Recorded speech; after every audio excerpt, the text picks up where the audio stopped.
Friends, मैं संदीप और आप देख रहे हैं एसपीजी गांव से शहर तक। आइए हम दिखाते हैं आज की सबसे बड़ी खबरें।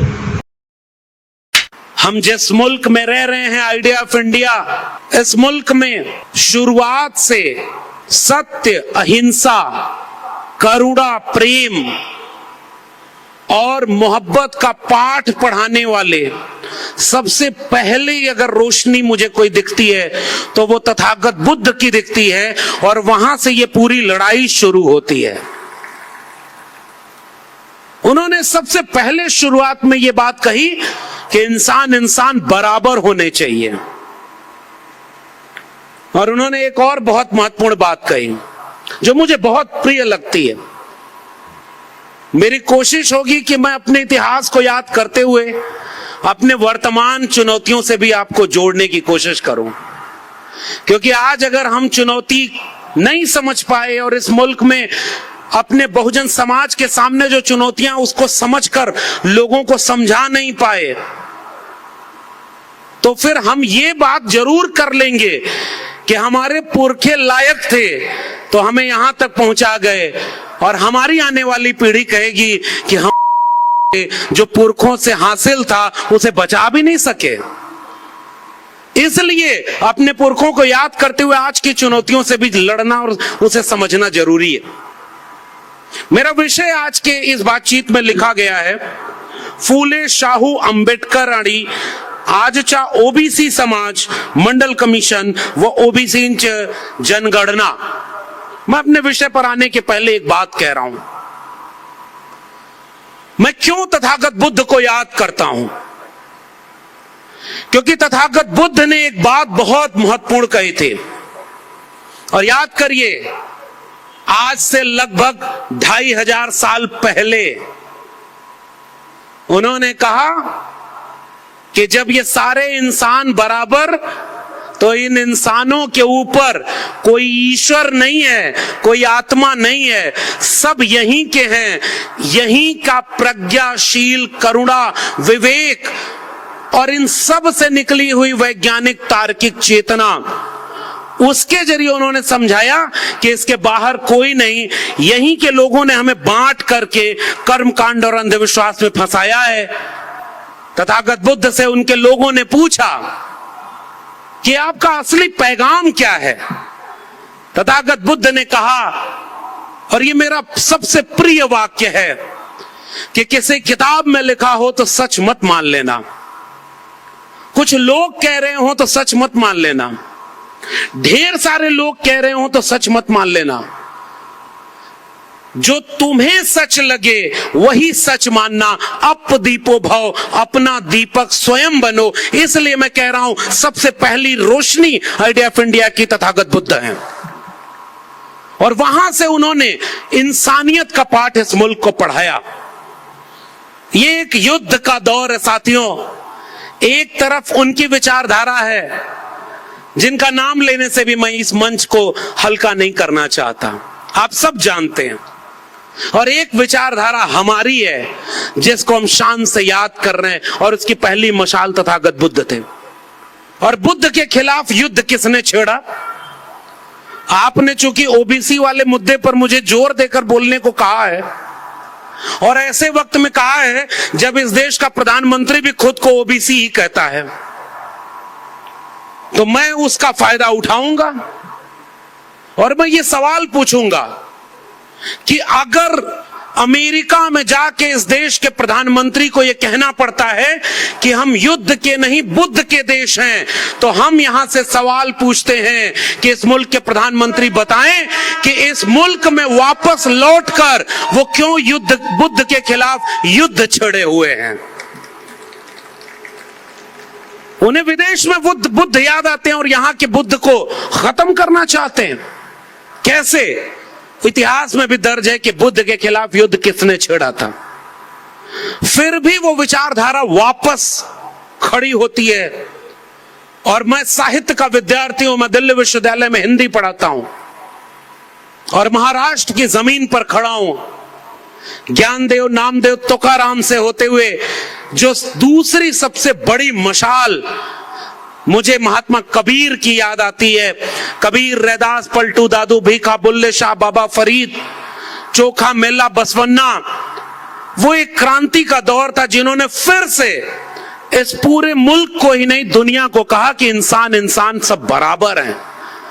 काकर पाथर जोरी के मस्जिद लई चिनाए, ताचड़ मुल्ला बाग दे, क्या बहरा हुआ खुदाए।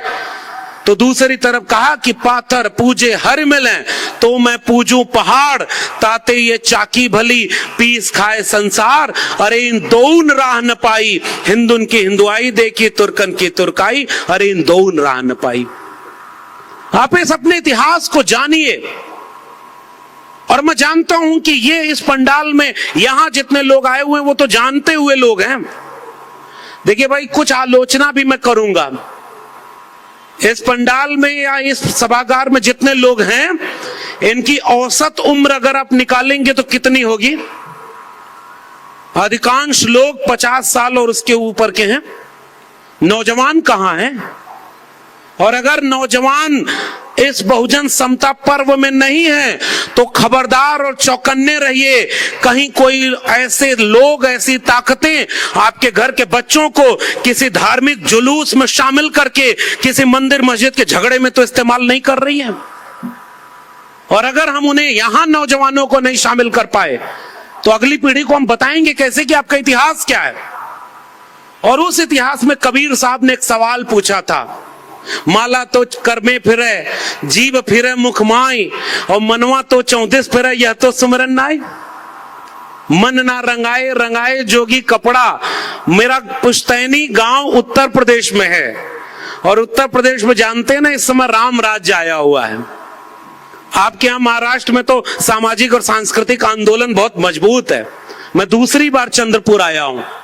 पिछली बार ओबीसी महिलाओं के साहित्यिक सम्मेलन में आया था और इस बार बहुजन समता पर्व में। तो आपके बीच में जब मैं आता हूं तो लगता है कि इस मुल्क में सामाजिक सांस्कृतिक आंदोलनों का बहुत अच्छा वक्त चल रहा है। और कल है बाबा साहब की जयंती। एक बात बहुत महत्वपूर्ण मैं कहना चाहता हूं इस चंद्रपुर की जगह से, कि जश्न और जयंती में कल लाखों लोग इस मुल्क की सड़कों पर होंगे।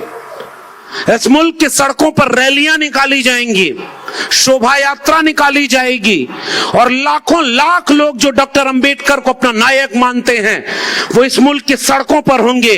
लेकिन मैं एक बात कहता हूं कि उनमें से सारी पुलिस हटाकर देख लेना, एक पत्थर और एक उत्तेजक नारा भी पूरे देश में कहीं नहीं लगेगा, क्योंकि अंबेडकर को मानने वाले लोग कभी हिंसा नहीं करते, वो मोहब्बत का पाठ पढ़ाने निकलेंगे। और इसी मुल्क में आप जाकर पूरे देश में देखिए, और मेरे उत्तर प्रदेश बिहार में धर्म के नाम पर जो रैली निकाली जा रही है उसमें रोज दंगा हो रहा है। ये कैसा धर्म का देश आप बनाना चाह रहे हैं?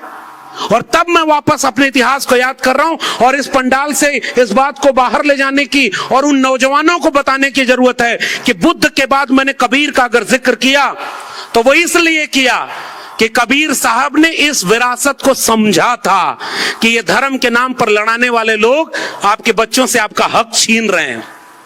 वो चोर चोरी करने जब आता है तो कहता है ना, कौवा कान लेके भाग गया, तो आपकी अविवेकी भीड़ तुरंत कौवे के पीछे चली जाती है।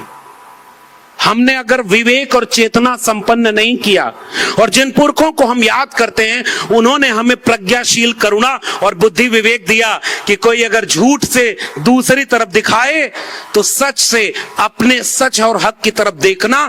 उन शख्सों का नाम है फूले, अंबेडकर और पेरियार। उन्होंने सच से हमें रूबरू कराया, और वो सच से रूबरू कराने का इतिहास कबीर साहब का भी है। और कबीर साहब ने कहा कि तुम कत बाभन हम कत सूद, और हम कत लोहू तुम कत दूध। एक बूंद ते सब उत्पन्ना, कौन बाभन कौन सूदा। तो जो anti caste movement Tathagata Buddha के यहां से चला था, वो एंटी कास्ट मूवमेंट 13वीं 14वीं 15वीं शताब्दी में इस आइडिया ऑफ इंडिया में फिर से एक आकार लेता है। वो क्या कहते हैं वहां कि भाई पूजी विप्रशील गुणहीना। रामचरितमानस वाला विवाद आप लोग सुने कि नहीं? उत्तर भारत में आजकल रामचरितमानस वाला एक विवाद चल रहा है, और उस विवाद में एक सवाल पूछा गया है कि ये क्यों कहा गया कि पूजी विप्र। विप्र मतलब जानते हैं कि नहीं? विप्र मतलब ब्राह्मण, और ब्राह्मण के लिए क्या कहा गया? मुखस्य जायते ब्राह्मण बाहुर नाम क्षत्रिय। दुनिया में इंसान एक तरह से पैदा होते हैं, ये ऐसा अकेला देश है जहां कोई मुख से पैदा हुआ, कोई भुजाओं से पैदा हो गया। अगर इस देश के प्रधानमंत्री को ये बातें बतानी ही है बाहर विदेशों में जाकर, तो उनको जाकर बता दें कि भाई तुम लोग हमसे बहुत पीछे हो, हमारे यहाँ कोई मुख से और कोई भुजाओं से भी पैदा होता है। भाई आप जाके अपनी वाहवाही लूटिए, शेर पाला है, लेकिन आप नहीं बता सकते ये सारी बातें, क्योंकि इस बातों पर दुनिया वाले हंसेंगे। और हम आपसे सवाल पूछने, हमारे पुरखों ने आपसे सवाल किया और उन्होंने कहा कि तुम कैसे कहते हो कि पूज्य विप्रशील गुणहीना शूद्र गुणगण ज्ञान प्रवीणा। तब हमारे पुरखे रविदास ने कहा कि पूज्य चरण चंडाल के जो होवे गुण प्रवीण। और ऐसे आइडिया ऑफ इंडिया में हम अपने इतिहास को अपनी नई पीढ़ी को जानने देना चाहते हैं। और उस इतिहास के खिलाफ फिर मूवमेंट खड़ा हुआ। और तीसरा दौर जब मैं देखता हूं तो वो दौर है महात्मा ज्योतिराव गोविंदराव फूले का। और फूले साहब को जब मैं पढ़ता हूं, जानने की कोशिश करता हूं, तो एक किस्सा मुझे याद आता है कि फूले साहब, पढ़ाई छूट गई, लोग जब पढ़ने जाते थे फूले साहब तो उनके घर पे जाकर के पिता को समझा दिया कि आपका बच्चा बिगड़ रहा है, क्योंकि जो घर पे ब्राह्मण आते थे उनसे वो तर्क करते थे। पढ़ाई छोड़वा दी। फिर दो लोग मिले, उन्होंने फिर से फूले साहब का नाम लिखवाया, पिताजी को समझाया। फूले साहब ने पढ़ाई की, फ्रेंच रिवॉल्यूशन और अमेरिकन रिवॉल्यूशन की किताबें पढ़ी, ज्ञान विज्ञान को पढ़ा समझा, और उसके बाद एक किताब कायदे के लिख दी, गुलामगिरी, कि गुलामों को गुलामी का एहसास करा दो, अपनी बेड़ियां वो खुद ब खुद तोड़ लेंगे। और इसलिए महात्मा फूले ने कोशिश क्या की, वो 18वीं शताब्दी का दौर, और महाराष्ट्र के लोगों, हमारे हिंदी साहित्य के इतिहास में दो नवजागरण पढ़ाया जाता है, एक बंगाल का नवजागरण और दूसरा महाराष्ट्र का नवजागरण। बंगाल के नवजागरण को ऐसे पढ़ाया जाता है कि जैसे सबसे प्रमुख वही है, और महाराष्ट्र के नवजागरण को इसलिए नहीं पढ़ाया जाता क्योंकि महाराष्ट्र के नवजागरण ने सबसे महत्वपूर्ण सवाल जो इस देश का था, एंटी कास्ट मूवमेंट का सवाल था, उसको एड्रेस कर रहा था। इसलिए आइडिया ऑफ इंडिया में महाराष्ट्र के नवजागरण को बाहर कर दिया गया। फूले साहब को सिलेबस में नहीं रखा गया, बाबा साहब की किताबें नहीं पब्लिश कराई गई। और ये आखिरी बात इस पूरे आइडिया ऑफ इंडिया की मेरी है कि जब फूले साहब ने शिवाजी पर लिखा शिवाजी का पवाड़ा, किसान के ऊपर लिखा किसान का कोड़ा, और उससे आगे बढ़कर के तृतीय रत्न से लेकर के तमाम किताबें लिखी और क्रांति का आगाज किया। दुनिया में सोने की चिड़िया कहकर के अपने पीठ थपथपाने वाले लोग, इस मुल्क को आज एक धर्म के रंग में रंगने वाले लोग मेरी इस बात का जवाब दें कि फूले साहब और उनके साथ में पहले उन्होंने सावित्रीबाई फूले को तैयार किया, पढ़ाया लिखाया, और उन दोनों ने मिलकर जब पहला स्कूल खोला तो उस स्कूल खोलने के खिलाफ कौन लोग खड़े थे? कौन थे जो सावित्रीबाई फूले पर पत्थर फेंक रहे थे?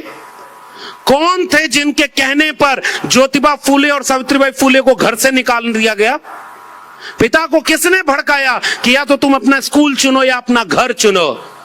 महात्मा फूले ने अच्छा पुत्र होना नहीं चुना, उन्होंने अपने इस आइडिया ऑफ इंडिया को एक अच्छा शिल्पकार होना चुन दिया, घर छोड़ दिया और अपने स्कूल की लड़ाई को आगे बढ़ाया। वो है आइडिया ऑफ इंडिया का सबसे महत्वपूर्ण अध्याय। और अगर वो स्कूल न खुला होता, अगर वो पत्थर सावित्रीबाई फूले ने न सहा होता, तो आज हम जैसे लाखों लाख नौजवान इस मुल्क के निजाम के सामने खड़े होकर आंख में आंख मिलाकर ये नहीं कह रहे होते कि इस वक्त के निजाम और हुक्मरान बिरसा, फूले, अंबेडकर, पेरियार के सपनों का भारत नहीं बनने देना चाहते। हमारे पुरखे लायक थे, इसलिए हम यहां खड़े